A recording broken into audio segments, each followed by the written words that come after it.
സ്വാഗതം. ഇന്ന് തയ്യാറാക്കാൻ പോണത് ഉണക്കസ്രാവ് വറുത്തത്. ആവശ്യമുള്ള ചേരുവകൾ: ഉണക്കസ്രാവ് 4 മണിക്കൂർ വെള്ളത്തിലിട്ട് കഴുകി വൃത്തിയാക്കി വെച്ചതാണിത്. 4 അല്ലി വെളുത്തുള്ളി, ചെറിയൊരു കഷ്ണം ഇഞ്ചി, 1/2 ടീസ്പൂൺ മഞ്ഞൾപ്പൊടി, 2 ടീസ്പൂൺ മുളക് പൊടി, ഒരു ചെറിയൊരു തക്കാളി, ഒരു സവാള, കുറച്ച് കറിവേപ്പില. ഉണക്കസ്രാവ് പരത്തി വയ്ക്കുന്നത് എങ്ങനെ നോക്കാം. ഉപ്പിടരുത് സ്രാവിൽ. ഇതുപോലെ വറുത്ത് കഴിഞ്ഞാൽ തീരെ ഉപ്പ് അറിയില്ല.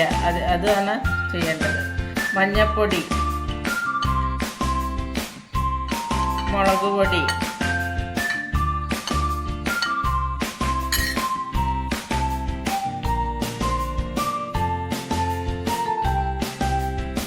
കുറച്ച് കറിവേപ്പിലയും കൂട്ടിയിട്ട് നന്നായിട്ട് പരത്തി 10 മിനിറ്റ് വയ്ക്കുക. മുളകും മഞ്ഞൾപ്പൊടിയും കറിവേപ്പിലയും കൂട്ടി നന്നായിട്ട് പരട്ടിയിട്ട് 10 മിനിറ്റ് വയ്ക്കും.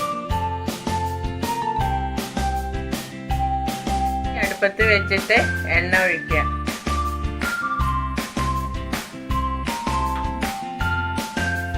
സ്രാവ്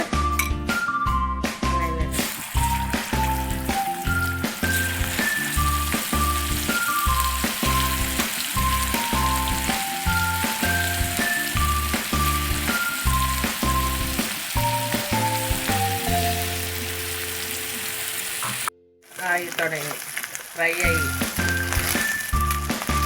ഇങ്ങനെ വറുത്ത് കഴിഞ്ഞാൽ ഒരിക്കലും ഉപ്പ് അറിയില്ല. സ്രാവില് ഇതുപോലെ വറുത്ത്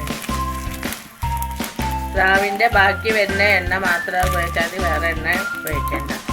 അരിഞ്ഞ് വെച്ച ഇഞ്ചി, പച്ചമുളക്, വെളുത്തുള്ളി എല്ലാം കറിവേപ്പില എല്ലാം കൂടി ഇട്ടിട്ട് മൂപ്പിക്കുക.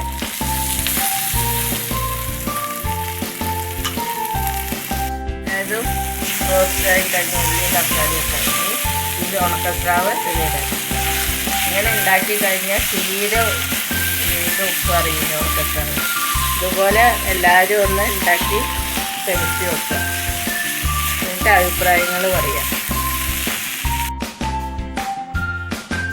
ഉണക്കസ്രാവ് ഫ്രൈ റെഡിയായി കഴിഞ്ഞു. എല്ലാവരും ലൈക്ക് ചെയ്യുക, ഷെയർ ചെയ്യുക, സബ്സ്ക്രൈബ് ചെയ്യുക.